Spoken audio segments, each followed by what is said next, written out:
Preparing the moment Franz Castro announced the impeachment plans, which was November of 2023.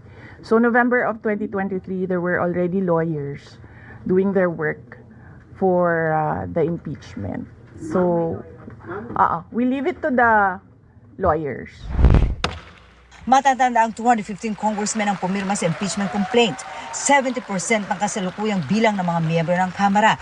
Kaya diretso na itong na-transmit sa Senado. Do I feel betrayed? Actually, ma'am, wala akong feelings. Wala akong feelings about it. Kasi, kung napapansin nyo, wala naman kasi talaga akong barkada na politiko. I don't join their circles. But we are